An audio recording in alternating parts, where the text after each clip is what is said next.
Most self-employed borrowers spend 60 to 90 days going back and forth with their lender on a bank statement loan.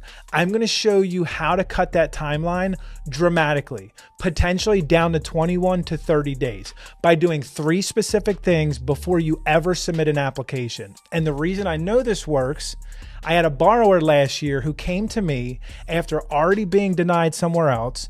Their file was a mess, statement had gaps, deposits were all over the place, and the previous lender couldn't figure out what was income and what wasn't.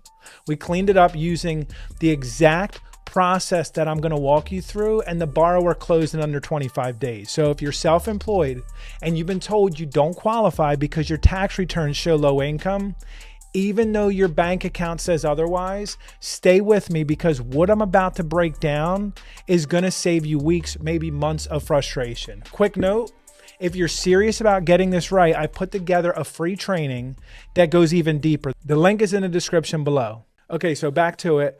First, let me explain what a bank statement loan actually is in plain English. It's a mortgage where instead of using your tax returns and W-2s to prove your income, the lender looks at your bank deposits over the last 12 to 24 months. That's it.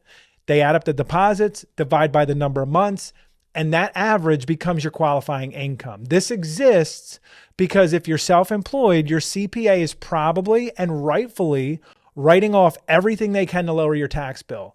That's smart tax strategy. But the side effects is that your tax return makes it look like you barely make enough money, even though your actual cash flow tells a completely different story. There are roughly 16 million self-employed Americans, and a huge chunk of them run into this exact problem. So here's your first move, and this is the one that trips up more people than anything else. You need to decide right now whether you're using personal bank statements or business bank statements, because the math changes dramatically depending on which one you choose. If you use your personal bank statements, most lenders will count 100% of your deposits as income. If you use your business bank statements, they typically only count 50%. That 50% is called the expense factor. It's the lender's assumption that half of what flows through your business account goes to operating costs. Let me show you why this matters with real numbers. Say you deposit $20,000 a month into your business account over 12 months. That's $240,000 total. The lender divides by 12, gets $20,000 average monthly, but then they apply that 50% expense factor. So your qualifying income is only $10,000 a month. Now take that same $20,000 a month, but it's going into your personal account. Maybe you're a sole proprietor who deposits client payments directly into your personal checking. The lender will count 100%. Your qualifying income is $20,000 a month. Same money, same person, same business, but one scenario gives you double the qualifying income. So here's what you do. Pull your last 12 months of bank statements right now, both personal and business, and add up every deposit in each account. Divide each by 12, write those two numbers down. If your personal account shows strong, consistent deposits from your business activity, that might be your better play. If your business account is where everything lands and you transfer smaller amounts to your personal, then you're likely going with business bank statements. And you need to know that 50% haircut is coming. Now, some lenders will let you use a CPA letter to prove your actual expenses are lower than 50%. So if your real operating costs are only 30% of revenue, a CPA can write a letter documenting that, and the lender now can use 70% of your deposits instead of 50%.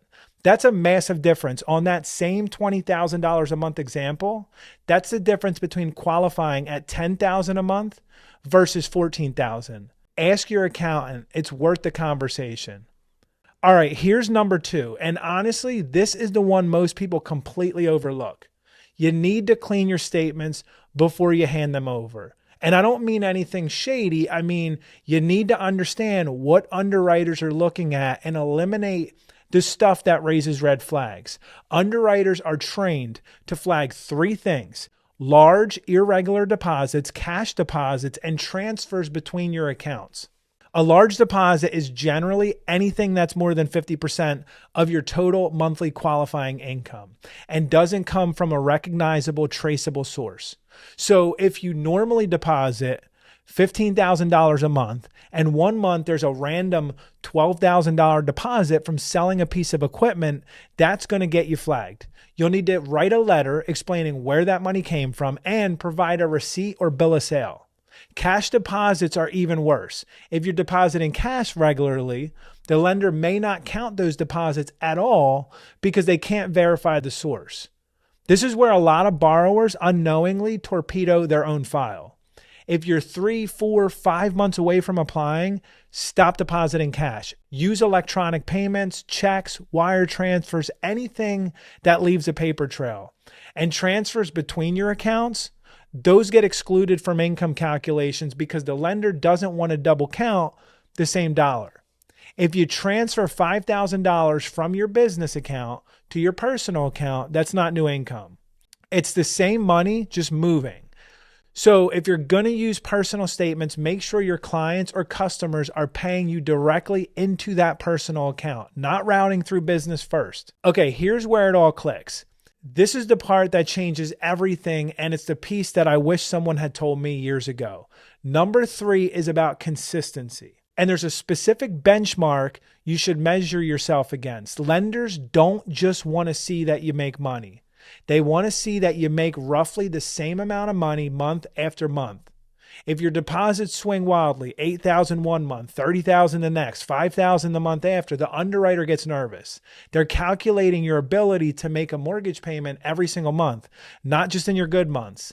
Here's a simple test that you can run right now. Take your 12 monthly deposit totals, find the highest month and the lowest month. If the highest is more than double the lowest, you may want to consider using 24 months of bank statements instead of 12, because the longer time frame smooths out those peaks and valleys. I had another borrower, freelance consultant, great income, easily pulling in 6 figures a year, but they had 2 months where barely anything came in because a big client paid late. Those 2 months nearly killed the deal on a 12-month analysis. So we switched to 24 months. The average leveled out beautifully and they got approved. The difference between 12 and 24 months isn't just about having more data, it's a strategic choice. If your income has been trending up over the past year, 12 months gives you a higher average. If you've had a slow stretch recently, but your overall 2-year picture is strong, 24 months protects you.